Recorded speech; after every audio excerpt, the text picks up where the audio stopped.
It'd send work, market, it'd be fine, you know.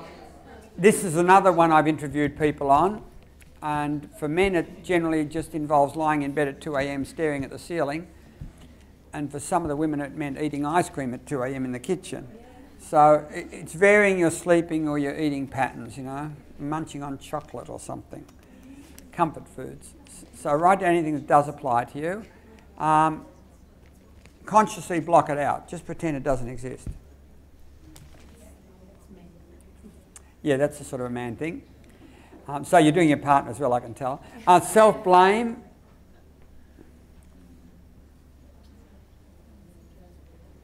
Now, I already know from the research literature that women are higher on self-blame than men, and that firstborn children are higher on self-blame than other children. And therefore, how many firstborn women are in this room? That could be a problem. Okay, but that's the helping professions. They're everywhere. Firstborn women are nurturers, right? So they're going to be in the teaching and health professions. Third, it depends. If there are more than 3, they could even be another firstborn, because you can have constellation. If they're lastborn? 3 out of 4. Hard to know. You've got to look at constellations. But if a standard lastborn is very easygoing, amicable, leaves a trail.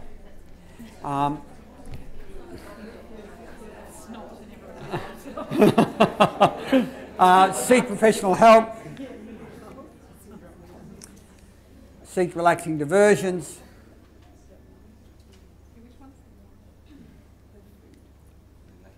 More physical fitness. And dealing with the problem that you're head on. Now, have you written some for you? Who wants to share? Anyone game? Which would you recommend to your friends that you do? Things you do that you would recommend to your friends. Name me one. Playing sport? Okay. Okay, finding people you can talk to or talk with. Which is interesting because in schools that sometimes primary is more common, secondary much harder to set up. Oh, okay, you do it outside. Okay, so you do 2 of those together, that's good. you can sort of stay relaxing diversion and social support all at the same time.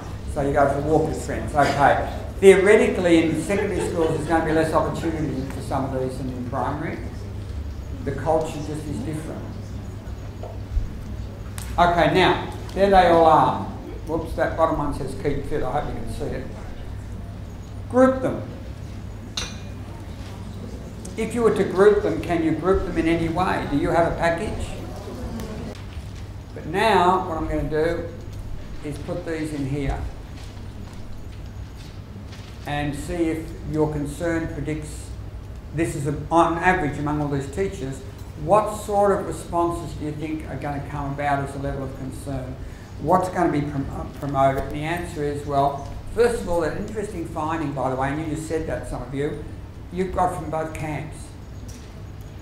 So the interesting thing here is, there was a theory once that the more passive and avoidant you were, the less problem solving you would be. There was even a thing called the fallback theory, meaning that once you try to be a problem solver and it didn't work, you would turn to the passive avoidance stuff. No evidence for that whatsoever. In fact, there seem to be people who are just more active across the range and less active across the range. So they don't fall into one camp or the other. The camps are a bit related, which shocked a lot of psychs because it didn't make sense. But you'd have to say people are more active at coping or less active at coping. But they're not one camp or the other. They're both camps, or less of both camps or more. So, yeah, level of concern predicts passive avoidant. And, just to show you, this is a previous work we've done. We already reported that in 1999, that these were the things teachers showed more of as a response to their concerns. All that stuff that we said before, right? The only useful one really is the last one. Because, you know, if you take a sickie, you do get a break. But going back where we were, it also predicts problem solving, which is interesting, but for different people, probably. Now, it doesn't predict leisure, I don't think, no. And the misbehaviour predicts problem solving independent of how concerned you are. And then now we went on to see, does your coping predict the way you'll behave in the classroom? Any ideas? Those people you know who are mainly passive avoidant copers, what sort of behaviour would you predict they're going to turn up in the classroom in the face of this concern or aggression, misbehaviour? What do you reckon? Well, first of all, we noticed, like we said before, that misbehaviour that leads to punishment regardless of concerns or coping styles, which is interesting, but it's a minor thing. Here we start. Passive avoidant predicts aggression. So the people who do not connect with you at work, who mull it over, worry about it, don't tend to talk about it, they want to keep it to themselves, blame themselves, any of that stuff, these are people who are more likely in class to become aggressive, which is why they're in that position in the first place often. So this says something about teacher support. They are not going to come to you. So whatever support mechanism you can offer them, I'm not going to ask you that for homework, whatever support mechanism you might be able to offer them, it would have to be proactive in some way. And I don't know if anyone's got a good one in their school, but I'm going to ask you that question because that's where this leads me. That we have to have ways of approaching people who appear to be in distress, who do not come forward for problem solving in any way. Because if you don't, it's going to just cycle around. Whereas, by the way, and it predicts punishment as well.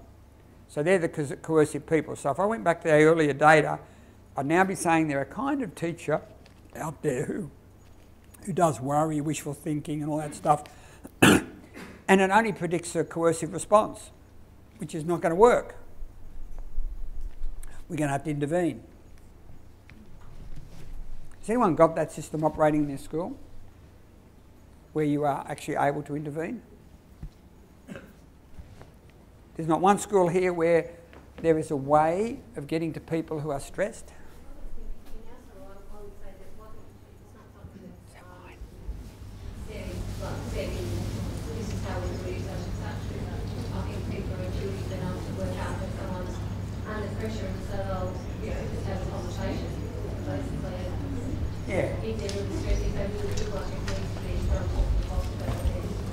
Right.